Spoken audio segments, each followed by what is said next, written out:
So we continue with the sifat, with the characteristics of Ibadur Rahman, begging Allah Azza wa Jal to make us all among them. Ameen ya Rabbil Alameen. So we mentioned few of the characteristics. Number one is that yamshuna ala al-ardi hawna, when they walk they walk with humility. When the jahil, when the ignorant talk to them, they leave with dignity. And then they said that they are up performing qiyam all the time, sujjadan wa qiyama. Walladhina, what was the last time? إذا أنفقوا, when they spend, they are neither extravagant nor miserly. And today we come to a major characteristic. Allah subhanahu wa ta'ala did not mention what they do, He mentioned what they do not do. والذين لا يدعون مع الله إلها آخر ولا يقتلون النفس التي حرم الله إلا بالحق ولا يزنون ومن يفعل ذلك يلقى أثاما يضاعف له العذاب يوم القيامة ويخلد فيه مهانا إلا من تاب وآمن وعمل عملا صالحا فأولئك يبدل الله سيئاتهم حسنات وكان الله غفورا رحيما ومن تاب وعمل صالحا فإنه يتوب إلى الله متابا. So Allah subhanahu wa ta'ala said, Ibadur Rahman لا يدعون, they do not invoke anyone other than Allah subhanahu wa ta'ala. I'll explain three and then I will mention three and then I'll explain. And they do not kill any soul without a just cause, and they do not commit adultery. Three huge major sins. As a matter of fact, there's a hadith in Bukhari. A man came to Rasulullah sallallahu alayhi wa sallam and he said, Ya Rasulullah, what is the biggest sin in the sight of Allah? He said, أن تجعل الله ندا وقد خلقك, to associate a partner with him and he's the one who created you. And he said, what's next? The next one is going to blow your mind. He said, to kill your son out of fear that he might share your food. Can you imagine? And Rasulullah sallallahu alaihi wasallam is not going to mention something that does not exist. It used to happen. Can you imagine you killing your son because he's going to share your food, right? Which is the second one, يقتلون. And the third one, he said, to commit adultery with your neighbor's wife, specifically. So those three are the worst sins in the sight of Allah, and Allah subhanahu wa ta'ala mentioned them all in order. لا يدعون مع الله إلها آخر ولا يقتلون النفس التي حرم الله إلا بالحق ولا يزنون. So number one is, ya akhwan, pure Tawheed. And this is what our whole deen is based on. It's based on Tawheed. It's based on La ilaha illallah. I want you to ask yourself one question. If you can imagine it. Can you imagine your life without La ilaha illallah? Just for, how? It's impossible. Impossible. Wallahi, I feel like you'll become like Allah said, kal an'am, like a cow, like a kharoof, like a sheep. You know, you're just going. You know, you don't know where you're going. You have no goal, no purpose. Subhanallah, Tawheed is our core, is our base, is our foundation. Without it, we have nothing.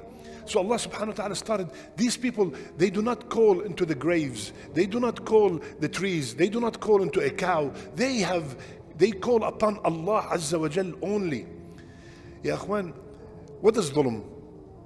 When somebody asks you, if somebody asks you, what is Dulum? What is oppression? Anybody can define oppression? What is Dulum? Exactly. Not to give the right of someone to someone else. This is Dulum. I took something from you and I gave it to you without any right. You have no right to have it. This is Dulum.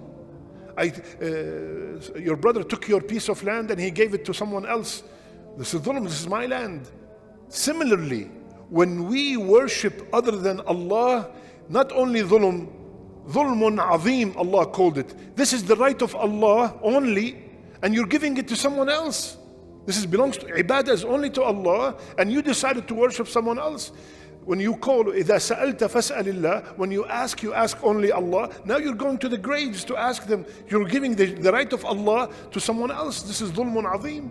لا يدعون مع الله إلها آخر. Ya Mu'adh, Rasulullah sallallahu alaihi wasallam asked, do you know what is the haqq of Allah on the ibad? Do you know what's the right of Allah upon their ibad? He said, yes, Ya Rasulullah, Allah wa Rasuluhu a'lam. What is it? He said, أن يعبدوه ولا يشركوا به شيئا. This is the haqq of Allah upon us, is to worship Him without associating any partners with Him. And sometimes we belittle the issues of shirk. Sometimes we fall into shirk without even noticing. You know, the people who read the horoscope, they're falling into some minor form of shirk because they think that this person who wrote this horoscope knows the ghaib. And they read it every day and they decide and they plan their day according to this, whatever they read. Some people, maybe you find it funny, but some people plan their day according to the horoscope. You know that going to a fortune teller is a major shirk. If you just go there 40 days, your salah is not accepted. And if you believe what you heard, you're out of Islam. كَفَرَ بِمَا أُنزِلَ عَلَى مُحَمَّدٍ. We take it lightly. Let's go around and joke around and have fun and see what she's going to say. We're not going to believe her. We're just going to have fun. It's haram. So sometimes we fall into shirk without even noticing. Because anytime someone mentions shirk, we imagine that I am making sujood to an idol.